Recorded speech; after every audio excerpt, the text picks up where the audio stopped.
یا اور بھی کوئی آپ کی ایسی خواہش ہو اگر، تو وہ کہتے ہیں نہیں، پہلے آپ ہم سے پوچھیں کہ جو آپ نے آخری اپنی ویلتھ اسٹیٹمنٹ دی تھی اس میں آپ کے پاس اکثر اگر آپ نے 100 روپے کی انویسٹمنٹ کرنی ہے تو آپ کے پاس 130% یعنی کہ 130 روپے آپ کے پاس ہونے چاہیے وائٹ، اور وہ بھی فلوئڈ شکل میں، یعنی آپ کے پاس کیش ہونا چاہیے. اب یہ بھی مذاق خیز سی بات ہے کہ بھئی ہو سکتا ہے لاسٹ ریٹرن میں نے دی تھی، اس کے بعد مجھے کوئی رقم ہاتھ آ گئی، میرا کوئی قرضہ لے لیا، کچھ لے لیا. ڈاکٹر صاحب اس پہ ہم آتے ہیں. نہیں، اگر بینک میں آپ کے پاس پیسے پڑے ہیں تو اس پر بھی ٹیکس لگا دیا، وہ بھی آپ 15% سے 20% کر دیا ہے جو آپ کو آئے گا. ڈاکٹر صاحب یہ بات درست ہے.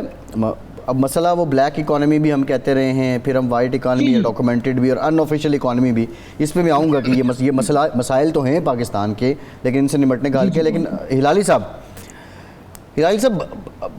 How do you see this budget? کیا ہے یہ؟ پبلک فرینڈلی ہے، بزنس فرینڈلی ہے، یا یہ مجبوری تھی؟ آئی ایم ایف نے جو کہا ہے وہ ہم نے کرنا ہے، بیکاز آئی ایم ایف کی نہیں مانیں گے تو پھر ایک تلوار لٹکے گی کہ ڈیفالٹ کے دہانے پہ کھڑے ہیں ہم. دیکھیے فیصل، بات صرف یہ ہے کہ جیسے کسی نے لکھا ہے آج کہ 1 out of 2 Pakistanis are below the poverty line. ہر 2 آدمی سے 1 آدمی تو کھانا نہیں کھا سکتا ہے. ہر 4 آدمی سے 1 آدمی کے پاس نوکری نہیں ہے. اس سے بدتر کبھی سچویشن رہا ہے؟ اور یہ پتہ نہیں گورنمنٹ اور آئی ایم ایف سیلیبریٹ کر رہے ہیں، خوشی منا رہے ہیں. ان کو تو توبہ توبہ کرنا چاہیے. آپ بتائیں، 1 out of 2 Pakistanis below the poverty line, 1 out of 4 unemployed. Pakistan کی اکانومی اس سے بدتر کب رہی ہے؟ منیمم ویج آپ کا ہے 37,000. معاف کریے، لوگ نوکروں کو لگ رہے ہیں 15,000 کے لیے، 12 16 گھنٹے وہ کام کرتے ہیں. کبھی کسی نے آ کے ان کو گھروں میں آ کے کہا ہے تمہارا کیا کون سے قانون ہے تمہیں اس نوکر کو 12 گھنٹے کام کرواتے ہو اور اسے 10,000 دیتے ہو یا 15,000 دیتے ہو؟ اور یہ کیا ہے؟ 10% اور سیلری بڑھاتے ہیں، 7% آپ پینشن بڑھاتے ہیں، اور سلیب ان کا چینج ہو جاتا ہے اور ان کو 1-2 روپیہ کا فائدہ ہوتا ہے. یہ کیا کر رہے ہیں آپ بھائی؟ یہ تو امیر آدمی ہے جو گھر خریدتا ہے، اس کو آپ رہائی دیتے ہیں کنسٹرکشن اور ریئل اسٹیٹ کو. اور آپ مجھے بتائیں 1,04,448 ٹریلین روپیز پیٹرول کا لیوی ہے. پوچھے اکرام الحق صاحب آپ کے ساتھ بیٹھے ہوئے، یہ کبھی پہلے ہوا ہے اتنا؟ اور دوسری بات یہ مت سمجھے کہ you can start a tax. یہ سیکرٹری فائنانس کہتا ہے کہ یہ budget is I M F locked. اس کا مطلب ہے you can't do anything. بالکل نہیں، ان کے تو مزید ریزرویشن آئے ہیں جو آپ نے تقریباً 340 ارب کی مزید گرانٹ دی ہے، اس پہ بھی ان کے ریزرویشن آ گئے. لیکن ارشاد صاحب کویسچن یہ ہے، دیکھیں نہیں مگر ایک بات معاف کریے، لاسٹ کویسچن اف آئی مے، آپ کی اجازت کے ساتھ. دیکھیے میں آپ سے پوچھنا چاہتا ہوں کہ آپ کو پتہ نہیں ہے کہ ایک فیملی، ایوریج فیملی پاکستان میں 6 لوگوں کا ہوتا ہے جس میں 1 آدمی کام کرتا ہے. آپ مجھے بتائیں پھر بھی 10% اور 15% کم سے کم ٹیکس پیئرز ہونے چاہیے. 15 نہیں تو 10%. پوچھے اکرام الحق صاحب سے کس اور ملک میں ہوتا ہے نان ٹیکس فائلر؟ کس ملک میں؟ بالکل نہیں، یہ ہلال صاحب یہی تو میرا سوال ہے. یہ جو ٹیکسوں کا معاملہ ہے نہیں، اس میں ارشاد صاحب اپنا انٹیلیجنس سسٹم ہے ایف بی آر کا. نہیں، اوورآل یہ بات بتا رہے ہیں کہ ایک ملک کے اندر جو ہے، کیا جو ایف بی آر کے لوگ ہیں، ہم ہیں، آپ ہیں، کسی کو نہیں پتا کہ نہیں ٹریک اینڈ ٹریس سسٹم ان کا ہے نا. خود وہ نہیں دیکھیں نا، خود اس نے یہ کہا کہ جی ہم نے 3,70,000 ہائی ویلیو نان فائلر تلاش کیے. بھئی ان پر کون سے کتنا ٹیکس لگایا ہے؟ سب کو پتہ ہے کہ 1-2 چیزیں تو ریکارڈ پہ ہوتی ہیں نا. میں نے بیرون ملک دورے کیے ہیں، میرے بچے بیرون ملک پڑھ رہے ہیں، ان کی فیس تو یہاں سے جا رہی ہے نا. اور بہت ساری چیزیں ہیں جو ریکارڈ پہ ہوتی ہیں، اس سے آپ کو پتہ نہیں چل سکتا کہ جناب فلاں گاڑی خریدی ہے، رجسٹرڈ ہوئی ہے، پراپرٹی ٹرانسفر ہوئی ہے، رجسٹرڈ ہوئی ہے، سب کچھ ہوتا ہے. اصل میں یہ جو ٹیکس کا ابن خلدون کا آپ اگر مقدمہ پڑھیں نا، وہ یہ کہتا ہے کہ اکرام الحق صاحب چونکہ اس فیلڈ کے ماہر ہیں وہ اس کی تائید کریں گے کہ وہ یہ کہتا ہے کہ جس ملک میں آپ ضرورت سے زیادہ ٹیکس لگائیں گے وہ بیسیکلی آپ اس ملک کو برباد کر رہے ہیں، اس کی بنیادوں میں آپ ڈائنامیٹ رکھ رہے ہیں۔ اس کی وجہ بیان کرتے ہیں، وہ کہتے ہیں کہ جی انسان جتنا بھی ایثار پیشہ ہو، قربانی دینے کا جذبہ رکھتا ہو، لیکن وہ کماتا اپنے لیے ہے۔ اگر اس کی یہ ارج کہ میں ترقی کروں، میں زیادہ سے زیادہ کماؤں، زیادہ سے زیادہ کما کے اپنی زندگی کو آسان کروں، آسودہ کروں، زیادہ سے زیادہ فوائد سمیٹوں، اگر اس کا یہ جذبہ آپ ختم کرنا چاہتے ہیں تو اس پہ ٹیکس لگا دیں۔ ایک حد تک جو ٹیکس ہے وہ تو وہ برداشت کرے گا، اس سے آگے جب آپ ٹیکس کریں گے وہ 3 کام کرے گا۔ جی، ایک وہ کام چوری پہ اتر آئے گا کہ جی مجھے دوسروں کے لیے اتنی محنت کرنے کی کیا ضرورت ہے۔ دوسرا وہ ٹیکس چوری کرے گا، یعنی آپ کرپشن کو فروغ دے رہے ہیں۔ اور تیسرا جو ہے، جو آپ کے عمال ہوں گے، جو FBR کے ملازمین ہوں گے، ان کو رشوت دے گا اپنی آمدنی بچانے کے لیے۔ یعنی آپ کرپشن کو فروغ دے رہے ہیں، چوری کو فروغ دے رہے ہیں، اور جذبہ جو ہے کام کرنے کا۔ روس جو تھا، سوویت یونین، کیوں کلیپس کیا؟ کہ لوگوں کے اندر وہاں کی جو فاشسٹ گورنمنٹ تھی، اگرچہ وہ بہت زیادہ سہولتیں دے رہی تھی، لیکن ان کے اندر جذبہ ختم کر دیا تھا لیکن ارشاد صاحب کہ ان کو آزادی نہیں تھی، ان کو اپنی مرضی سے خرچ کرنے کی آزادی نہیں تھی۔ انہوں نے کہا جی کیا ضرورت ہے، مفت میں مل رہا ہے سارا۔ اکرام الحق صاحب، یہ پاکستان کا ٹیکس نظام یہ کچومر سلاد ہے۔ جو فائلر ہیں ان کو اتنا ہی انڈائریکٹ ٹیکس دینا پڑتا ہے جو فائلر نہیں ہیں۔ نمبر 2 تھنگ از دیٹ کہ اگر کاروباری لوگوں کی بات کریں، وہ کہتے ہیں جو کلیکٹر کسٹم ہے یا کلیکٹر FBR ہے یا جو بھی ہے انکم ٹیکس ہے، ہم اس سے بڑے تنگ آ جاتے ہیں۔ جس کے بہت اچھے اس کے ساتھ مراسم ہیں یا جو اس کی ناف میں کوئی آئل رگڑ سکتا ہے تو اس کو وہ 5%، 3% بھی کر دیتے ہیں، ورنہ جو 10% ہی ہوتا ہے اس کو بھی وہ 12% کرنے کے مجاز ہوتے ہیں۔ کیوں یہ ease of doing business, FBR reforms, flat taxation, اس کی طرف کیوں نہیں جایا جا سکا؟ کوئی بھی حکومت ہو، پچھلے 15 سال سے تو ایٹ لیسٹ میں ایسے ہی دیکھ رہا ہوں۔ اس کی 2 وجوہات ہیں۔ ایک تو کہ جو طاقتور لوگ ہیں جیسے پارلیمنٹ میں، وہ نہیں چاہتے کہ وہ FBR کا بدلے، کیونکہ وہ ان کو تو کچھ نہیں کہتے۔ آپ نے دیکھا کبھی کسی کا آڈٹ نہیں ہوا پہلے، جب ان کے 30 سپٹمبر کو ساسے آتے تھے الیکشن کمیشن کے تو وہ پبلک ہو جاتے تھے۔ پھر آپ کو بہت، ہم نے ٹی وی پروگرام کرتے تھے کہ بھئی آپ صرف سیلری دکھا رہے ہیں تو ساسے کہاں سے بن رہے ہیں۔ تو انہوں نے اس کا حل یہ نکالا، پہلے تو الیکشن لا چینج کیا کہ وہ 30 سپٹمبر کو جو ہم بھیجیں گے وہ پبلک نہیں ہوں گے۔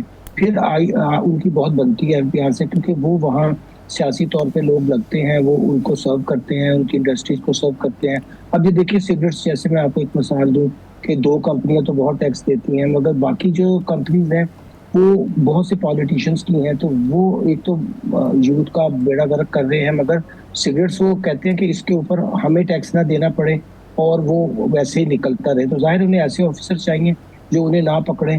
تو جو بھی ارشاد صاحب نے فرمایا تو وہ بالکل صحیح ہے، ابن خلدون کی بات کہ جب ڈائنیسٹی تباہ ہو رہی تھی تو اس وقت ہائی ریٹ کے ٹیکسز لگے ہوئے تھے، اور جو ٹیکس و کام تھے اور جو لوگ تھے وہ مل کے کرپشن کرتے تھے اور عام عوام کو نقصان ہوتا۔ وہی ماڈل آپ ہر تاریخ میں دیکھیں گے کہ جن جن سوسائٹیز میں ایسا ہوا وہاں ایسی تباہی ہوئی۔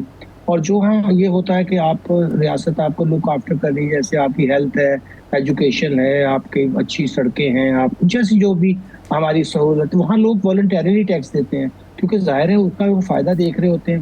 اب اگر آپ نے دیکھا ہوگا کہ جو منتخب مقامی حکومتیں ہوتی ہیں وہ صرف آپ سے پراپرٹی ٹیکس لے کر اس کے بدلے میں، یہ میں ساری دنیا کے ممالک کی بات کر رہا ہوں، وہ پھر آپ کو کیا پیش کر رہی ہوتی ہیں، یعنی ہیلتھ بھی، ایجوکیشن بھی، اسکول آپ کے اپنے ہوتے ہیں، ایون پولیس بھی اب بہت سے ممالک میں مقامی حکومتوں کے نیچے کام کر رہی ہوتی ہے۔ تو یہاں کے جو طاقتور طبقے ہیں وہ مقامی حکومتوں کا نظام دیکھیے 18ویں ترمیم کے 15 سال بعد بھی نہیں بنایا، کیونکہ وہ یہ بہت بڑا ڈائلما ہے ڈاکٹر صاحب، یہ جس کی طرف آپ نشاندہی کر رہے ہیں کہ 18ویں ترمیم کے بعد وفاق تو بیچارہ ہاتھ مل رہا ہوتا ہے، صوبے جس کے پاس بہت بڑی گرانٹس آتی ہیں، NFC کی مد میں رقم بھی جاری ہوتی ہے اور وہ ڈیلیوری نہیں ہو پاتی، اور انفارچونیٹلی لوکل باڈی الیکشن کی طرف کوئی رجحان ہی نہیں ہے ہم ایسی ڈیموکریسی میں۔ قطع کلامے کی معافی ڈاکٹر اکرام الحق صاحب، ظفر ہلال صاحب، ارشاد صاحب، بہت شکریہ آپ کا، آج کے پروگرام اجازت دیجیے۔